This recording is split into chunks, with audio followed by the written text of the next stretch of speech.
भाई साहब अगर आपने यहाँ तक देखा है तो एक लाइक तो बनता है भाई,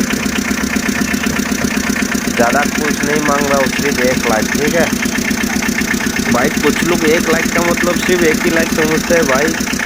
भाई जो भी देख रहा है माने उसको मैं बता रहा हूँ कि एक लाइक कर दो। जो भी देख के खत्म हो गया ठीक है ना, वही सिर्फ एक लाइक करना ठीक है। एक लाइक का मतलब सिर्फ एक ही लाइक कभी ना आएगा।